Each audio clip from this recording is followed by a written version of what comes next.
Welcome to Innovator peer-to-peer learning as a key tool for capacity building and new business partnerships.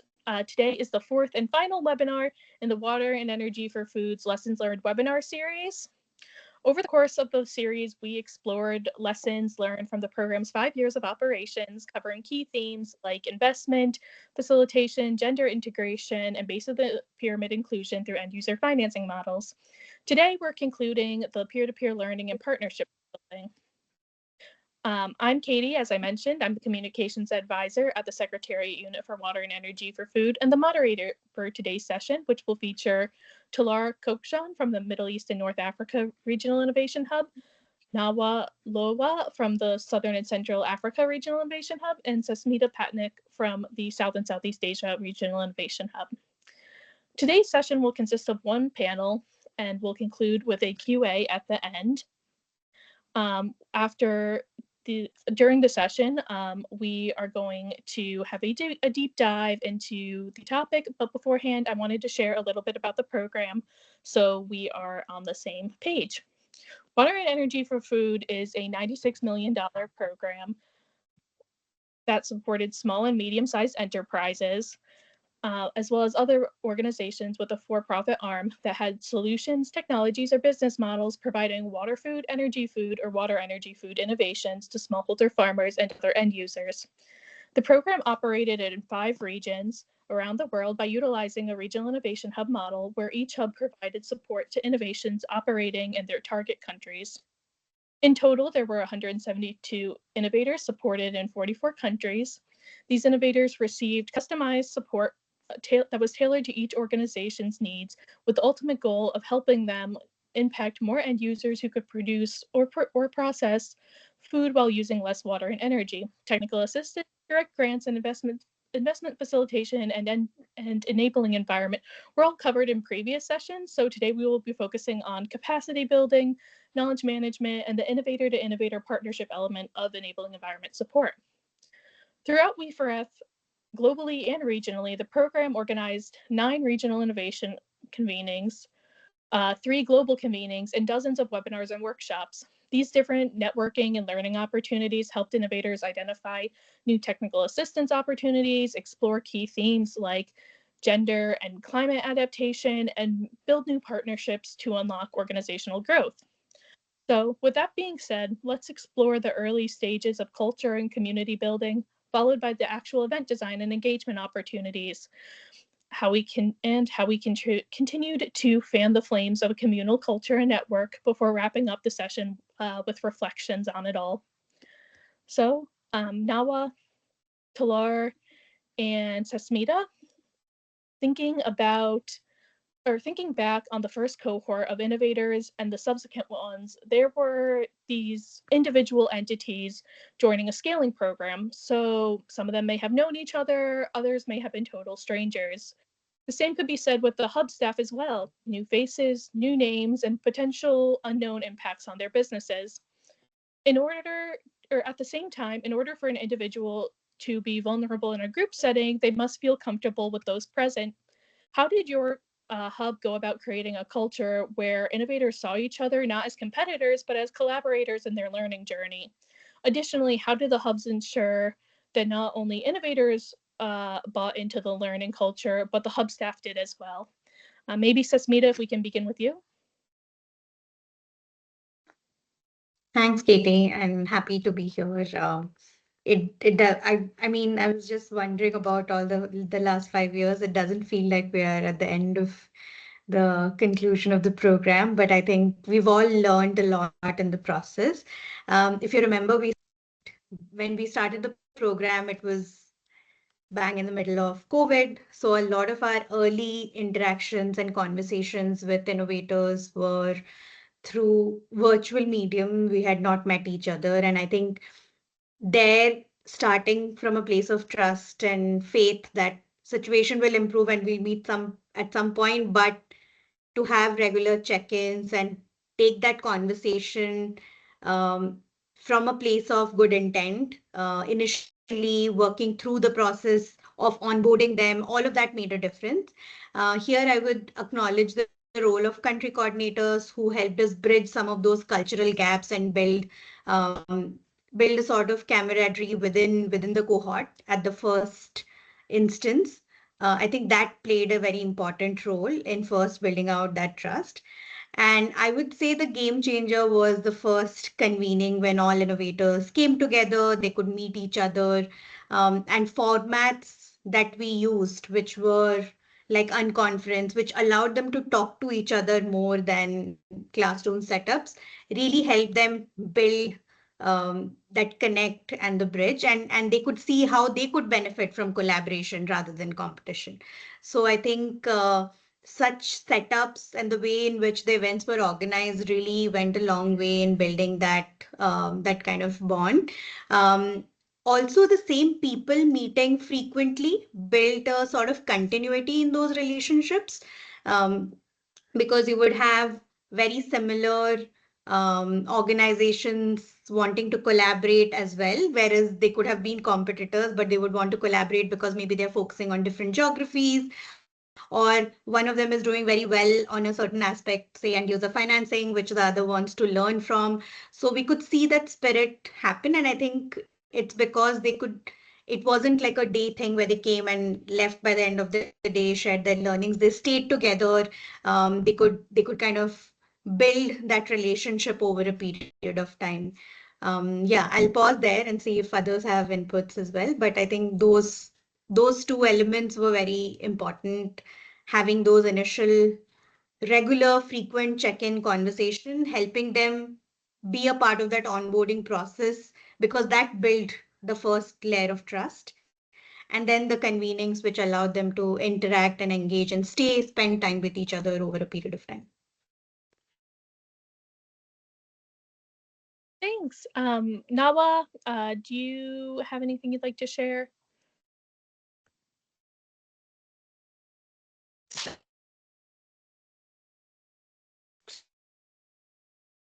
Can people hear me?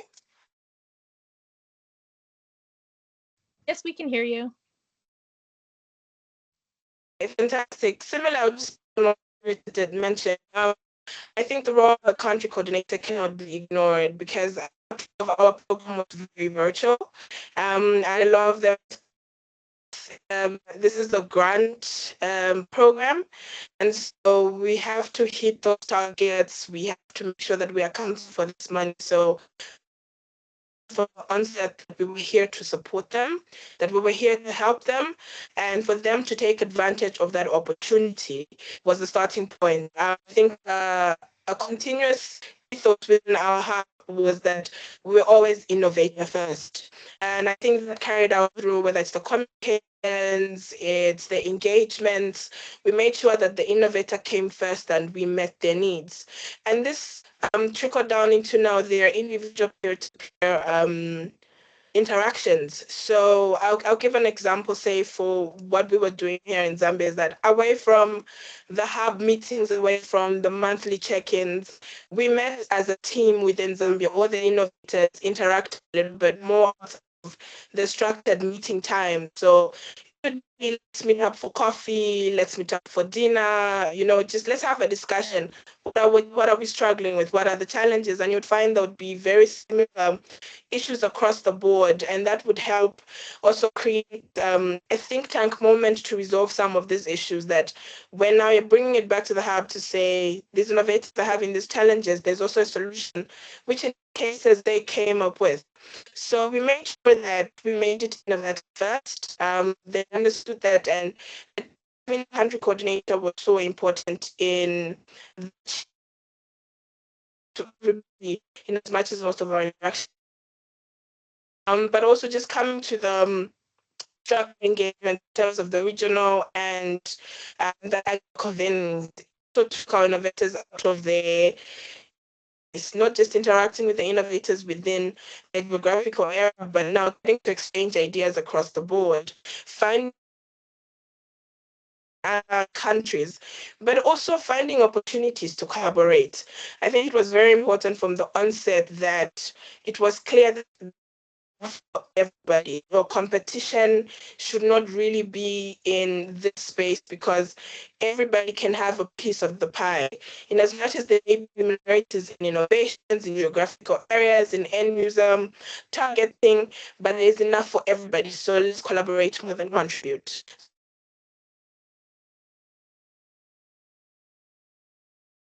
Thanks, Nawa. I think that's definitely a message that has always been a clear part of We4F, that collaboration and contribution is better than competition. Um, Talar, if you'd like to continue on that and maybe share how the MENA Hub went about building their culture and community. Yes, thank you, Katie. And basically, Sasmita and Nawa covered a lot of aspects. Just a few points to mention. On a country coordinator level, we began, or on a during the convenings or boot camps, we began with each cohort engagement with icebreakers and team building sessions. So this kind of set the ground for innovators to connect on a personal level and feel comfortable sharing their experiences and challenges. So icebreakers were like a crucial part to start the agenda and the upcoming days to come. So these activities not only broke down initial barriers, but also they kind of built a sense of belonging and shared purpose. On a country coordinator level, they played a very important role. They kind of became their collaborative kind of partner on ground. They acted as their facilitators, helping them identify areas of complementarity and even developing business cases that could eventually encourage joint efforts. So, for instance, linking innovators with aligned technologies also made them as a co-creators rather than competitors. On another level, we can also mention that the whole program, on a program level, everyone kind of emphasized a shared vision and mission amongst the program staff, but also innovators. So from the moment the innovators started applying, getting into the application process to selection, through their interviews and also on-site site visits by the We4F team, they kind of recognized that this was a serious impact-oriented community building and collaboration, that everyone shared a common goal and values and mission, right? So that kind of also created a sense of belongingness, making them partners working towards similar KPIs, impact outcomes, rather than competing with each other along the way. So those were the points kind of I wanted to highlight when it comes to innovators and the whole environment they were kind of working into this whole program. Thanks, Talar. So I think it's a pretty universal common message across the program that country coordinators are key, that you need to engage with innovators more than just on a quarterly basis or on an infrequent basis, that you really need to be present on a daily basis even sometimes.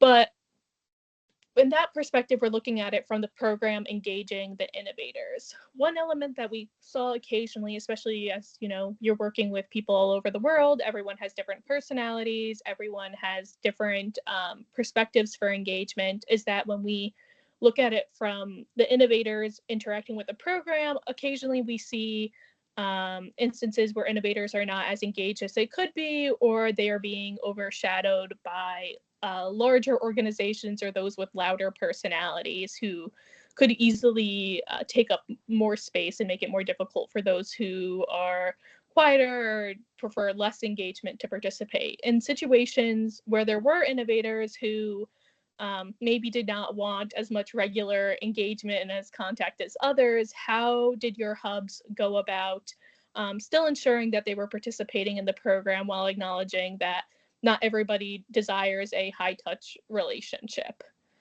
Maybe Talar, we can begin with you since you just answered. Sure, yeah.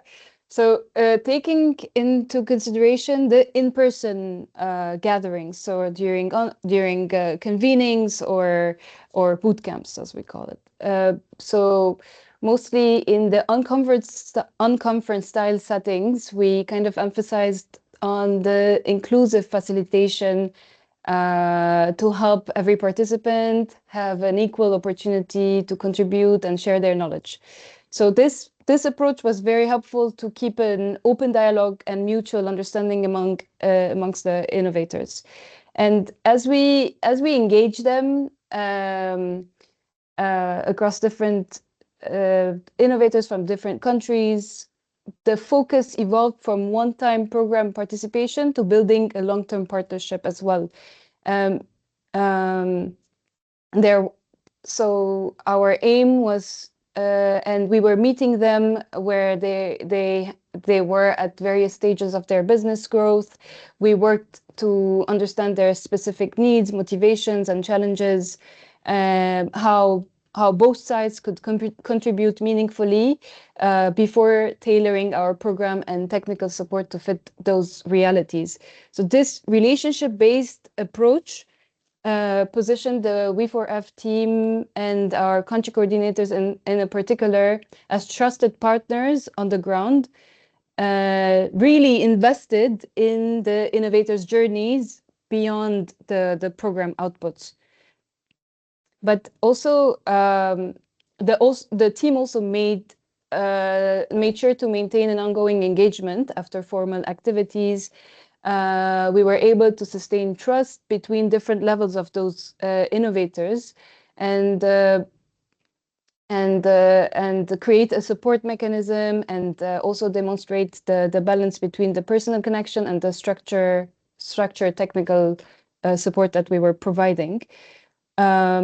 So in short, the model emphasized partnerships over participation, also making sure that innovators see the whole scope of the program, not just as a funding or scaling program, but as a committed ally in this long-term success. Thanks. Sasmita, do you have anything to add about how how the hubs went about engaging maybe lower engagement innovators?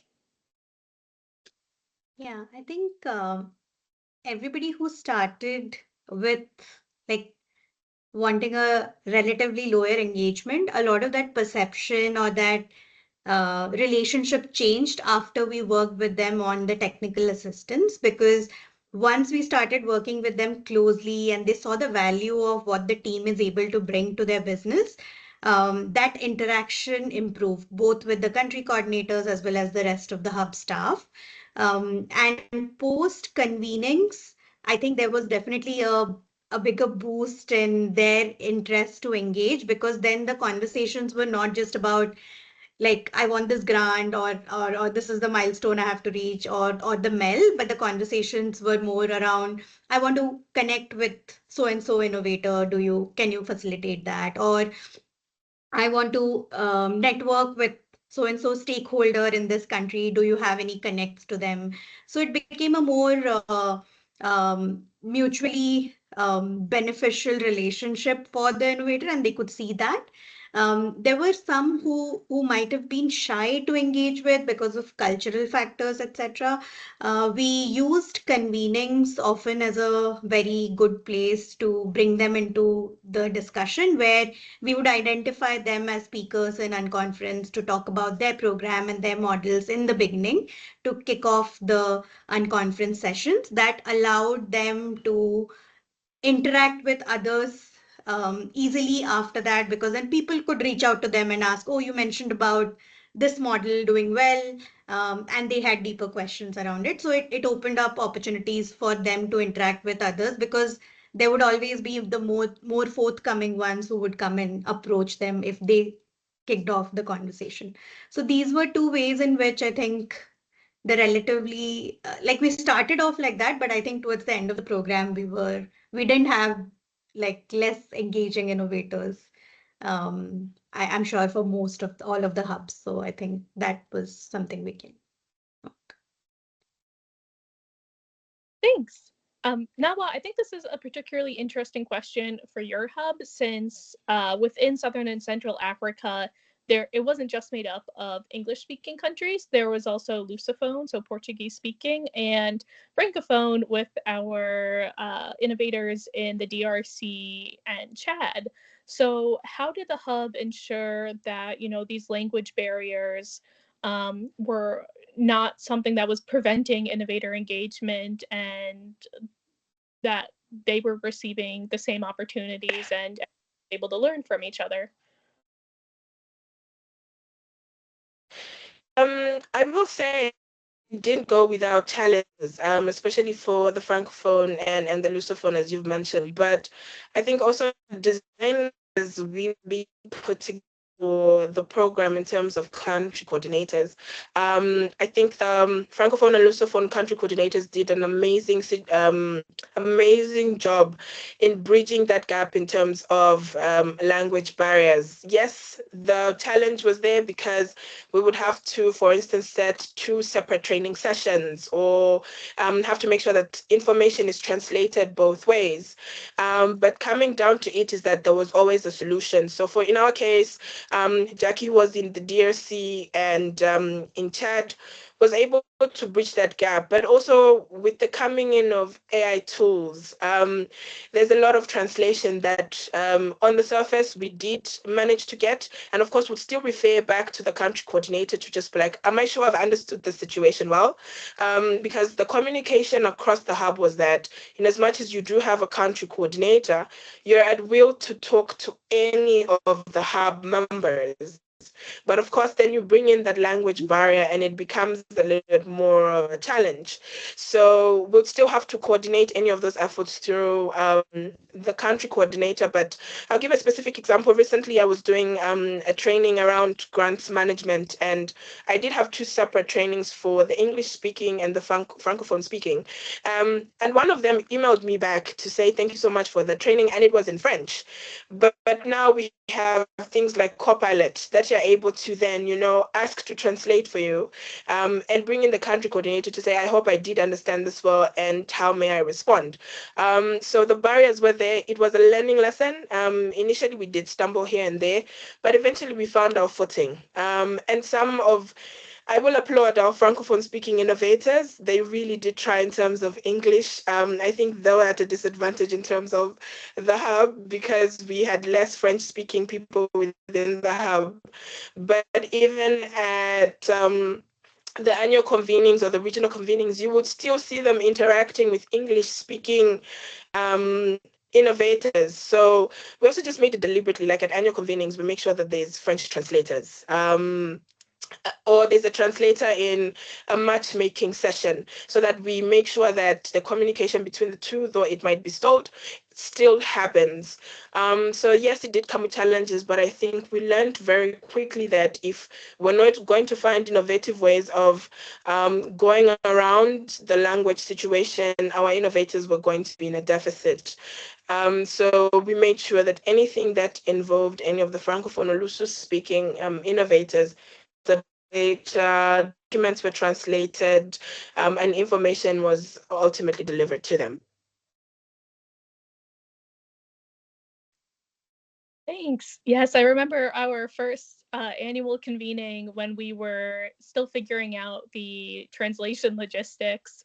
I think we drafted every single French-speaking program staff member to participate in, the matchmaking and networking sessions. So innovators really had like their own personal translator, and they didn't have to, be grouped around one of our like official ones. We had, hub staff who were also aware of what they were trying to communicate in their local language it present, so we didn't have to worry about, a professional translator who was there and was contributing to the overall program, but may not be intimately familiar with the innovators' operations and what they would be trying to describe.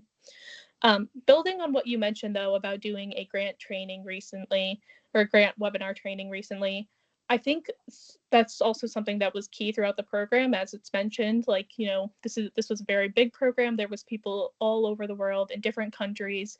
We did have in-person convenings, but it wasn't always possible to meet together in person for every little topic or for everything that we needed to cover. So how did the hubs go about deciding what should be part of the in-person convenings versus what should be a virtual webinar that or that hubs might, or that innovators might engage in before an actual in-person event. Nawa, we can start with you since you were the one who did the latest training. Okay, so I think it was all about engagements. You would figure out what issues they're having. And I'll give an example of the country coordinator. You cut across from mail to grants to technical assistance. So you would kind of understand where certain innovators having challenges, but also surveys were sent out before, whether it was an in-person or a virtual training, to just get insights from the innovators. One of my colleagues did mention earlier that some do feel shy in a group setting to mention issues that they don't understand or they're having challenges with. So when you send out a survey and someone is typing at their own leisure, they're able to then almost speak honestly to say, let's have sessions on this, whether they just want more information about the session or they want to build their capacity around it. So I think the interactions that we had, whether it was from the hub managers to the mail specialist to the country coordinators, you would eventually pick up what challenges the innovators were having, and that would be part of the pool of sessions and deciding on which ones would make the in-person or the virtual ones. And I think another aspect of that would be technicality of certain sessions. While we do appreciate the virtual tool being available to us, I think there's just certain topics that needed to be covered in person to allow people to vocalize their opinions, make mention what isn't working or what is working. Not to say that the simpler ones then moved on to the virtual, but I think technicality of certain topics required that they needed to be in person than on virtual. So to just sum it up, it would of course be through the engagements across the hub, through the country coordinators and the innovators themselves that would submit. And then coming to conclude, it would ideally be the technicality or the interest. If you find 5 innovators have indicated a particular topic, you're like, okay, should we have this in person or should we put it virtual so that we have a more robust conversation? Because there's also a lot of time limits that come with virtual trainings or virtual interactions. You don't want to keep people on the web for 3-4 hours. Eventually people lose interest, whereas if you're in person and there's banter, there's agreements, there's disagreements, it enriches the conversation. Great, thank you. Talar, if you'd also like to share what your thoughts were, anything similar, anything different?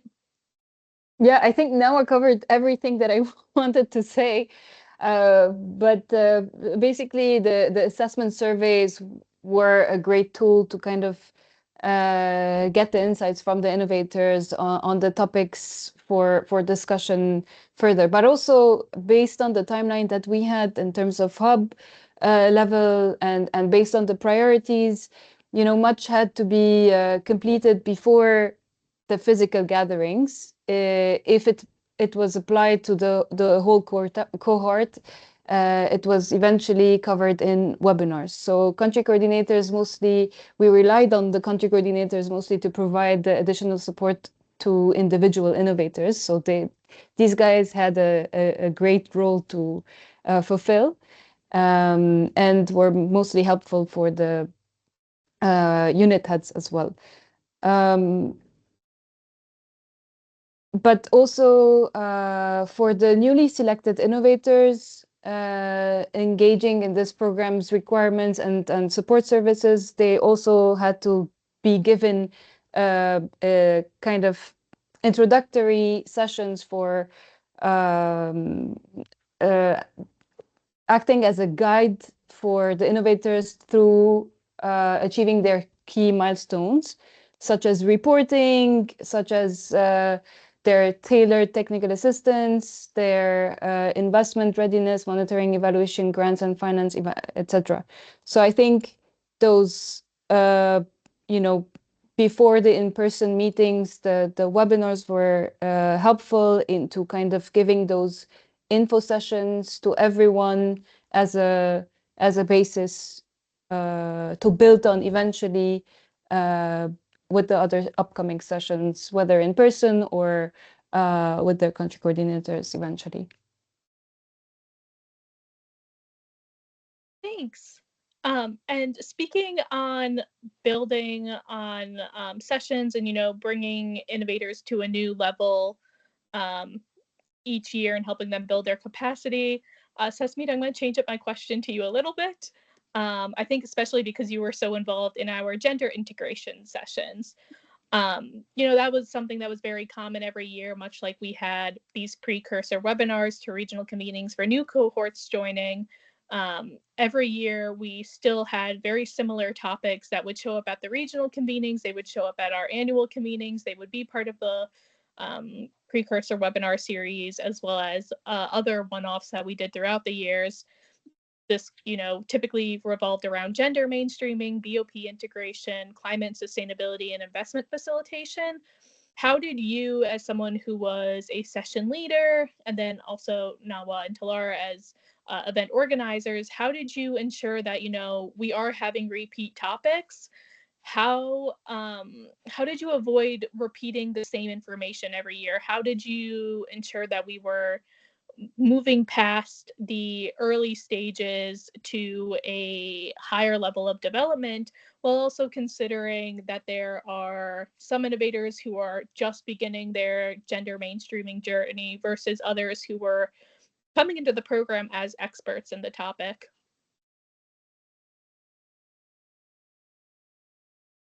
Thanks, Katie. I think what we try to do is split what is informational versus what is like a learning opportunity for everyone to share with each other, the best practices, etc. And if you see the sessions around gender or BOP, they all built on each other. So while the initial sessions that were designed were more about, okay, this is something new that's happening, or do you want to learn more about the 2x challenge? Or do you want to share more about like successes that initially some of the few innovators had piloted out and could share? Um, Eventually, we moved on to more mature sharing where, say, there was a TA that somebody received and they piloted it and what were some of the lessons they learned. Or in some cases, it could be like an external speaker coming and engaging them on something very different, like gender lens investing. We also tried to build capacities around policies that were very relevant to innovators, which they wouldn't get a chance to engage with in their everyday operations because they are busy with their business plan. But say something like prevention of gender-based violence at work. Now, how do you engage with a topic like that? Now, those things are better done in person in these convenings where innovators are able to understand and participate. We try to gamify a few sessions so that people take case studies, they apply themselves in the context and are able to share how they would respond to a certain situation or a problem, whether it's on gender or an end user financing problem, or if they wanted to kind of build environmental sustainability. Um, so everything kind of was progressive, even though they were similar topics. Like from the sound of it, it would still be like environmental sustainability. But what was discussed within those sessions was like a progressive model where the initial ones could be more about knowledge sharing, whereas the gradual build up was around going into specifics of certain areas where they struggled more or where they needed more support or where somebody had done extremely well and could really train others, whether it was the innovators themselves or an external speaker. And this intelligence gathering was a continuous process that was facilitated through the hub staff and the country coordinators in particular. Thank you. Talar, maybe if you could share from the perspective of someone organizing the event, what you took into consideration or how you worked with different portfolios to identify potential topics.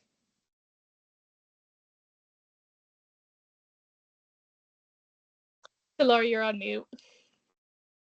Sorry about that. So I think Sasmita mentioned two main points that I want to build on. So success stories and their busy lifestyles. So we as organizers, we were there, kind of putting the agenda, giving them the environment to kind of co-lead sessions sometimes. And based on that, we kind of created this environment to hear from the innovators, but also share knowledge, expertise. But also after that, we kind of saw that the conversation took different routes, being one innovator, being a success story, for example, in one aspect, for example, in gender, one innovator from Egypt breeding black soldier fly larvae was kind of a leading example in the advancing in the gender inclusion within their operations. So through getting dedicated gender technical assistance, the company was able to go beyond their integrating gender considerations into organizational culture and into their recruitment processes. So this innovator kind of became the selected innovator to cover the topic within the hub, but also share, I mean, for sure, being moderated by the staff, having the room and opportunity to discuss and talk about his applied challenges and his probable solutions, but also kind of helping out other innovators directly during that session, during that environment, to kind of give them probable solutions to their existing challenges. So that kind of culture created this environment of knowledge sharing directly without us being the main information provider. So again, our role was basically to set the ground for information sharing mostly. And all those innovators were kind of busy in their daily life with their hectic lifestyle and not focusing on these lessons learned. So the pause and the reflection was kind of helpful for them, but also for the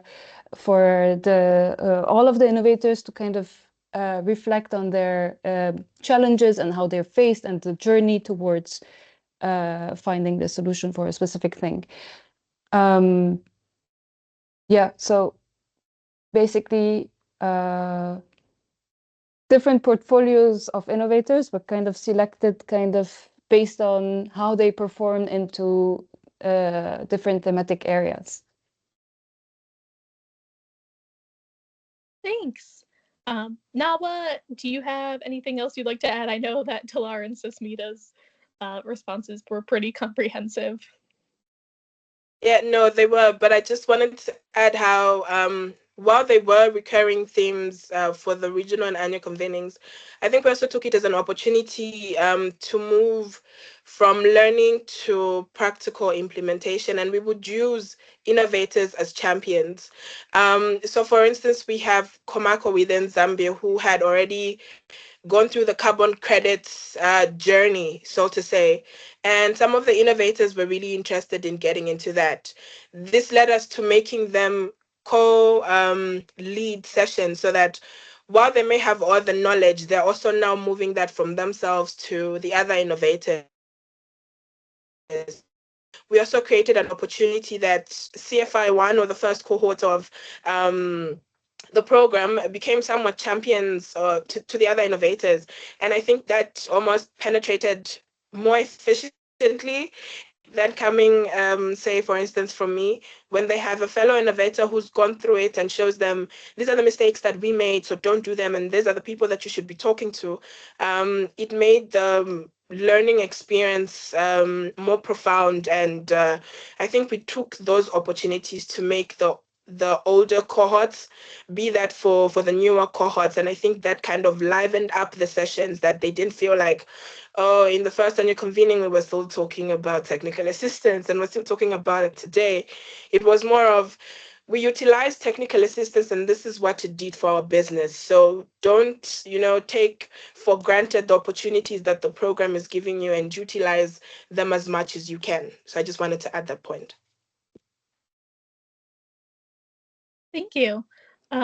Aside from being these knowledge partners who are working together on their journey, innovators also developed actual business partnerships as a result of their participation in the program, and engaging in these different learning opportunities.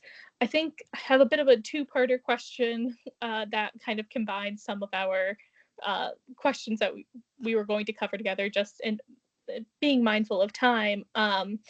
So on one end, how did the hubs utilize regional and global convenings to unlock said partnerships? Did you provide any specific structured activities that helped innovators realize that they should be working together through some type of contract or MOU or other activity? And then also, how did you know, take your own hub level partnerships with external organizations and utilize those to help innovators develop partnerships? So maybe Nawal, we can begin with you since you just went, and then we'll cover Sesmita and Talar. Okay, I guess the balance would always rest around having structured learning versus organic networking. So, in terms of the structured sessions, we had speed dating, we had matchmaking, we had pitch sessions. This allowed for innovators who would, in a normal sense, not approach one another. And in the conversation, something would pop up that would be, oh, you're doing this. This is something that we've been planning on getting into. But we've always had geographical barrier issues. How do we collaborate for us to be able to enter your market, and vice versa? And also just allowing innovators to organically find one another, in a sense. So it would be deliberate things like, don't sit at the same table you sat at lunch yesterday. Find a new table to, sit with. Like, if you see any of your innovators or fellow innovators from the same country, run in the opposite direction, because then you would, in a sense, be forced to come out of your shell and have conversations around the table. And also the icebreakers also did that. I know Tala did mention about that in the beginning. You'd find the people who prefer beach weather than mountain weather. Eventually, this would be a talking point later on, and you'd be like, oh, so you like the water as well. What does your company do? And eventually it would organically, translate into a conversation about the business, what synergies they find, or whether ideally they should move on. So I think from the structured end, we tried to balance it so that we also let some of these conversations kind of manifest organically. So away from the pitch sessions or the matchmaking, or the speed dating, because if you do a 2-minute speed dating, there's very little information that you will get, but at least it should be able to spark a conversation for later. That was the goal. So as the hub, I think we tried to make sure that not only did we kind of push innovators out of their comfort zones to make sure that they interacted with other innovators from countries, from regions, from in different thematic areas, because as we know, some were water energy, others were energy food, but there were still synergies in to be found. So I think we had to balance that, the structured and the organic. And I think both of them worked well to just spark the conversation. And we realized quite a lot of partnerships. And one worth mentioning was between Meat Naturally from South Africa and Wando Farms from Zambia. And this happened at the Morocco annual convening. And both of them had similar stories. No, we're trying to get into the South African market, or we're trying to get into abattoirs in the Zambian market. And that relationship is thriving now. They've signed partnerships agreement, they've toured each other's countries, and now they're collaborating. So it's great to see that come out of both the structured and the organic interactions and engagements they had. Yeah. Thanks. Love, wonderful to hear that Buendo Farms and Meet Naturally are continuing on their partnership journey.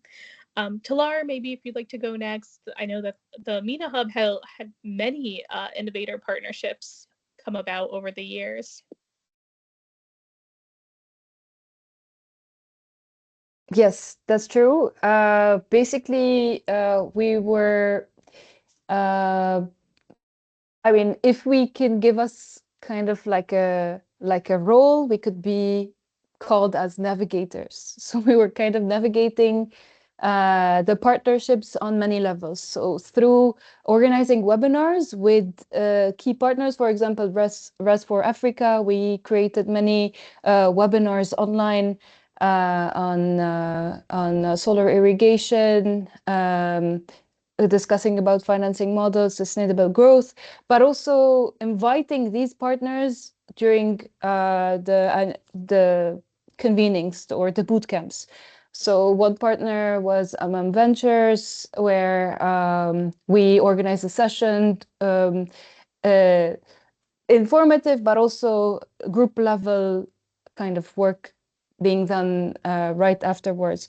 So the sessions didn't kind of only facilitate knowledge exchange, but also open doors for collaborations, but also opportunities for the innovators to apply in their upcoming calls or programs as well, but mostly in the investments in the climate-focused projects. Other partnerships were also created during boot camps. We have many names, but to name one example, in Iraq, for example, there were 3 different innovators who kind of found each other, each one having a separate solution provider, one on, for example, smart irrigation, another on agri-solutions, and a third one on satellite systems provision. They all gathered their efforts into supporting 18 farmers in Iraq to give them all 3 different supports in one go. So these partnerships were also created during the convenings, but also during the physical meetings. I just named one example, but there were many. Thank you, and so interesting to hear how they kind of synergized all their efforts to the benefit of end users. So Smita, if you'd like to go, I think something that would also be interesting to hear from your perspective, Nawal mentioned the matchmaking session that was done in Morocco. That originally started as a regional convening idea at a South and Southeast Asia regional convening. So maybe if you could also share what the thought process was behind coming up with such a session. Yeah, sure. I think what Nawa mentioned, like balancing the organic and the structured, the matchmaking idea started off as an effort to bring in a little more structure to the organic networking, where the country coordinators and the hub staff knew which innovators are struggling with what, or what innovators are doing really well. So it gave us an opportunity to connect similar innovators across geographies and complementary or symbiotic innovators within the same geography. For example, if somebody is trying to crack end user financing in India, and somebody is actually providing services around end user financing, that conversation could go a long way in helping both the innovators. Similarly, if India had a certain way of responding to barriers in end user financing through, say, certain loan guarantees, etc., could that be lessons that others, say Nepal or somebody who's trying to do the same kind of model in Indonesia, could learn? So working across geographies also allowed them to organically start talking and building partnerships. And it was useful in the long run because some of these innovators eventually wanted to expand into different geographies. So if somebody wanted to move from, say, Thailand to Indonesia, or from uh, Thailand to Vietnam, they already had partners that they could start the conversations with. Initially, they may not have considered them as the partners for go-to-market strategies in these countries, but through those conversations, there's a lot more that came up, because these were just initial 5-10 minutes of conversation, but then over the 3 days and subsequent um, convenings, they were able to find more opportunities to collaborate. Thank you. Yeah, I think the one of the biggest key takeaways from this session is that country coordinators are the backbone of a program. They're your on the ground information collector. They're the facilitator of the relationships. They're your, key partner in pretty much ensuring that everything that's done actually, impacts the hub, impacts the innovators, and that the innovators can provide direct feedback. That being said, one question that I have, every hub post events, post webinars, post TA, there was often a quality of service survey or a post event feedback survey. When it comes to thinking about peer-to-peer learning and business partnerships, was there any particular feedback that you received from an innovator that made you stop and think and be like, oh, that's, we weren't thinking about that when we were doing these events, or we need to consider this going forward, or it just like really stood out to you as a unique perspective on these different activities? Maybe Nawa, we could start with you. Sure. I think I'll start with TAs because that's fresh off my mind. Sometimes throughout the TA processes, when sometimes an innovator would figure out and say the TA that I've requested for is not ideally aligning with what I want. And this came out of the broader brackets we had around TAs. And I think in the communication, we would try to somewhat fit in a box, but we were very quick to pivot once we had feedback from an innovator to re-engineer scope of work or make sure that a TA will have direct impact on an innovator's business, because the messaging of we want business succeed, in as much as you're part of the program, which might be a part of your overall business activities, we want this program to fit into your overall business model. So we don't want V4F to succeed, but then your business then in a year or two is struggling because there was so much attention onto the program. So it had to be a feeding mechanism. As the program was, it was a scale up for businesses. So I think around tier alignment, we learned very quickly to make sure that there was really brainstorming sessions to come down to what the innovator wanted.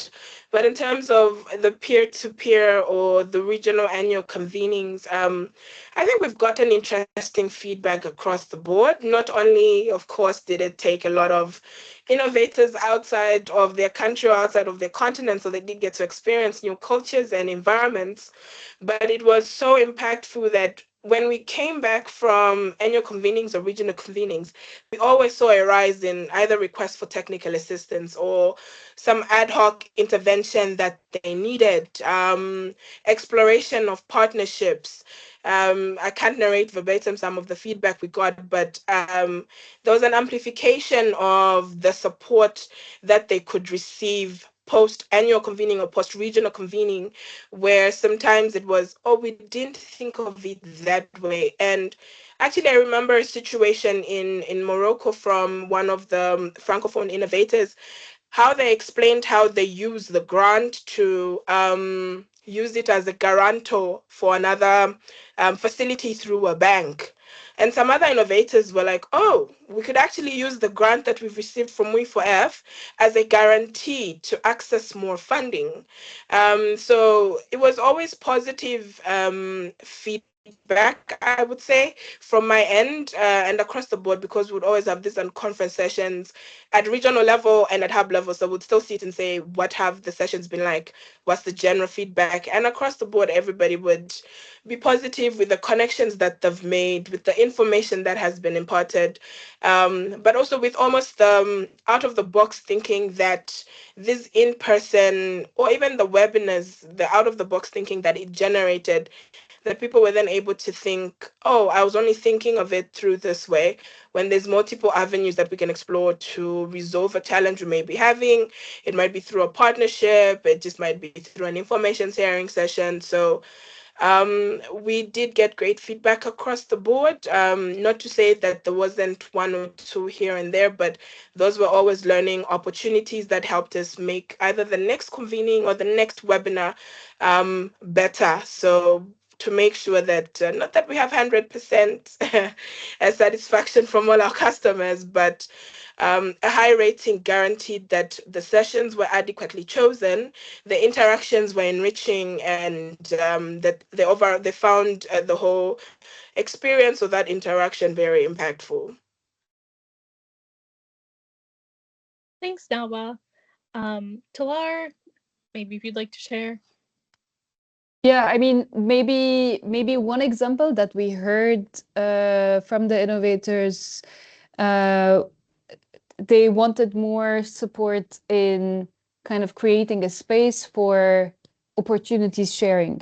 And that's when, for example, the Women Innovate WhatsApp group was created. It was during one of the innovation camp, and it was in 2023, after a gender session, this opportunity or this idea came up, and we kind of created this WhatsApp channel.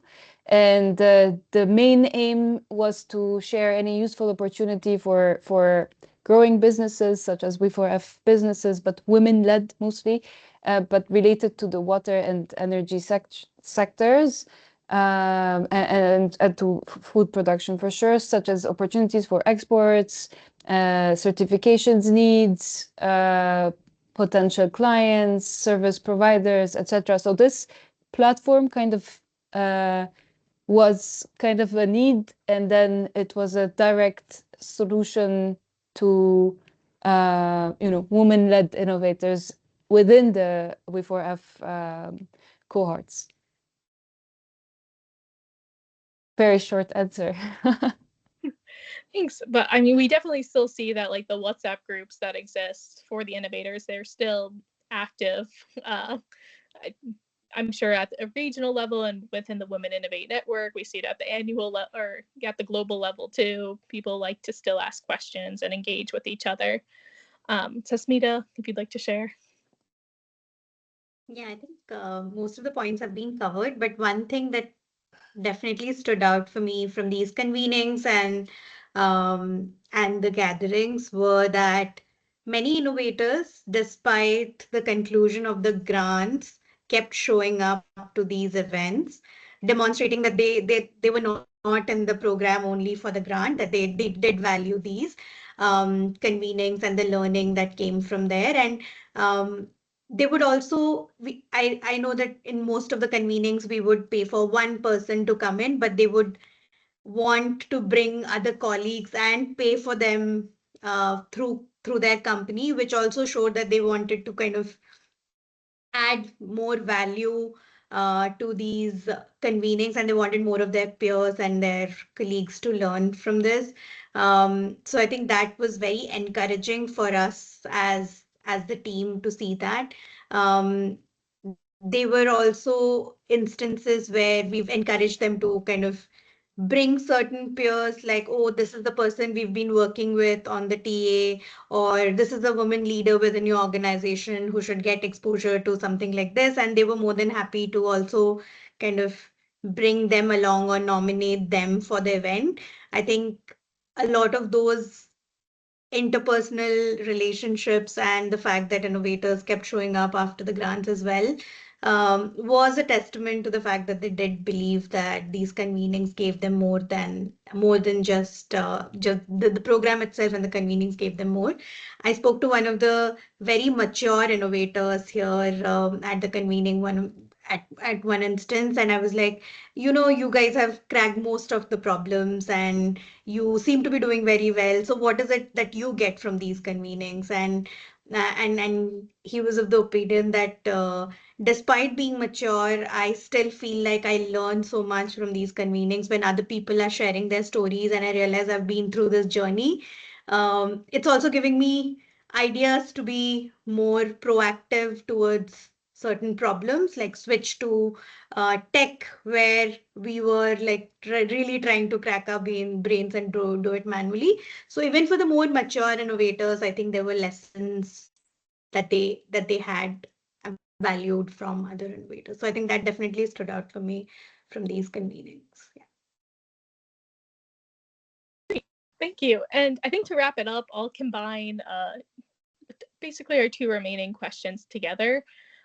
So as it's been mentioned, this was a scaling program. It was about helping accelerate growth journeys. So for accelerators, incubators, trade associations, business scaling programs, all these different actors that are out there, for those who are looking to, build a strong network of sustainable innovations and build partnerships and unlock growth, is there anything that if you went back to the start of this program, if you were going back to the beginning of our learning activities and the partnership activities, what would you change? And then also, is there anything that you would recommend to these other stakeholders and say, you have to do this? Like, it's not a negotiable. This should be a part of every program that you do or every activity that you do going forward. Maybe Sasmita, we'll start with you. I think definitely the convenings played a big role in bringing them together and giving them like a safe space to discuss their challenges, their problems. I've heard innovators talk about their personal problems as well, because entrepreneurship is a hard journey and there are many obstacles you face in the way, not just in business but in life. And having that group to where you can be vulnerable and you can share candidly and then continue that conversation once you're back does add a lot of value. And I feel most programs uh, can benefit by building that, because a lot of these entrepreneurs, almost all of them, are doers and they are initiative takers. So we just need to provide them a platform to then build those relationships and solve for their problems. I think another thing that would definitely benefit programs like this is having some kinds of specialized trainings on, say, value-based leadership or certain topics which the innovators don't get to engage in their everyday work lives, because a lot of the conversation is about the business. But beyond business, like how do you lead organizations, or how do you manage a crisis? I think we did a session on failures once in one of the regional convening, and a lot of innovators valued it because they were able to talk about their failures and their challenges very candidly. So I think building some of these elements into programs could be a very could have very good returns, and some way find ways to keep that platform for innovators even beyond the program. Like WhatsApp group is probably one way in which they'll continue to engage, but like if there could be an alumni network that could bring them together every year, virtually or in person, however, I think that would be a real value addition, at least for the next few years after the program as they are finding their ground in whatever they're doing. So I would have these like couple of recommendations. Thanks, Susmita. Naba, if you'd like to share.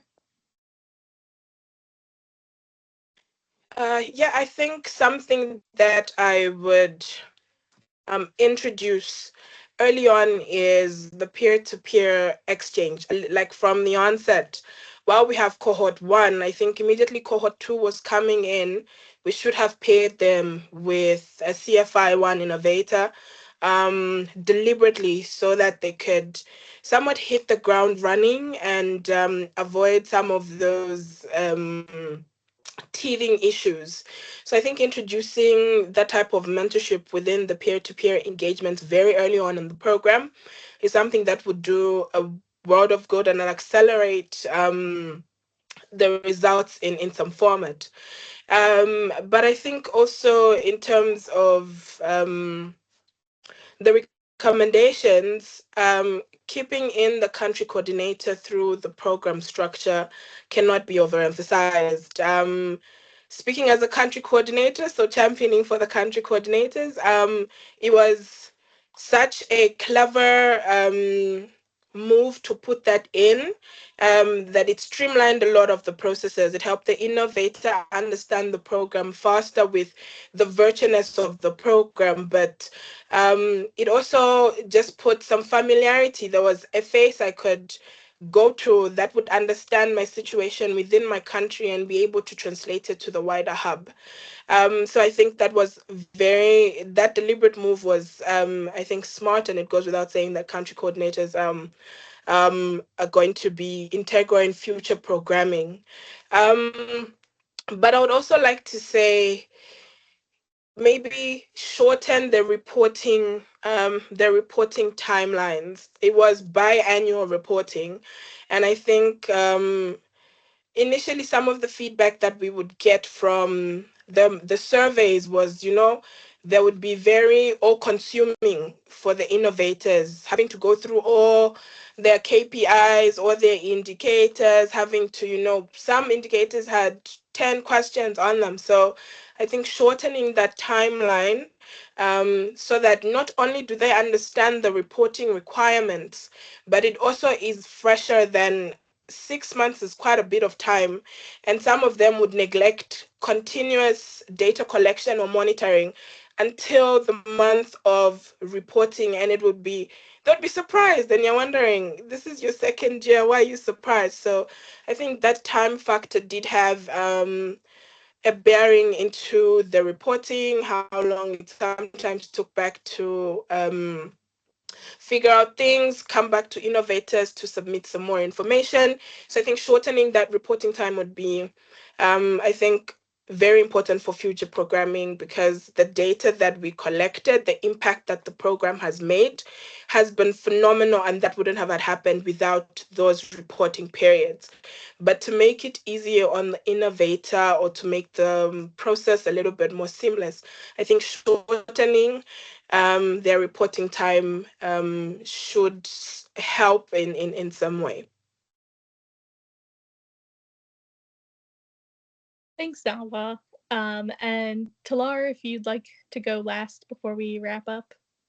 Yes, I'll keep it very short, but basically, looking overall, our role was mainly was a conscious effort to understand, the program structure, but also how to give room for the innovators to eventually learn what they need to learn, get their lessons, but also know how to make matchmaking even better. So we were kind of the setting stone of that operation, and also the navigator for that. But also what I would recommend to add more field visits into convenings, maybe. That was an important, aspect to have an, different understanding of a business, but on a group setting. So how, in medical settings, you kind of go into a specific case, but then you have all those people watching, understanding, learning, and then deducting a synthesis. Same goes to innovators, trying to assess the situation of a certain innovator on the ground, but also trying to find maybe feasible solutions for that situation. So field visits could be a great addition to physical meetings during convenings. And also creating a knowledge hub by every hub, but also a main one, enclosing all the hub's efforts when it comes to learnings, capturing, uh, lessons learned, case studies, but maybe on specific areas on impact investing mechanisms, but also, how to do 1, 2, 3, 4, maybe in you know in investments, or how to prepare your data room, kind of step by step methodology. So creating a knowledge hub so that it could be available for the general public, but also hub levels can learn from them as well. Thanks, Talar. And I think that was an excellent place to conclude this webinar. Thank you to our panelists and our attendees for joining us today. I hope this session has been as insightful for you as it has been for me. Before I close this session, I would like to thank all of the program staff who worked on our capacity building, partnership, and knowledge management activities. Even those who were in other portfolios and willingly participated over the years, no matter what we were thinking or what we were doing. Everyone was always such a team sport when it came to making sure that our learning and partnership activities went smoothly, that convenings were educational, that webinars were interesting, that external events even really reflected what we were learning internally. So thank you. And then once again, thank you to you three, Talar, Susmita, and Nawa, for participating in this session. Today is our final public webinar, so we hope that all of the lessons learned that we've shared have been beneficial for those in attendance. The recordings are on YouTube, and we'll send out an email afterwards with all of the links. But yeah, I hope that you can integrate these lessons learned into future programs, into your next positions, into whatever you work on in the future. So thank you, and keep an eye out for the final report, which will be published this spring. Thank you, Katie. Thanks, everyone.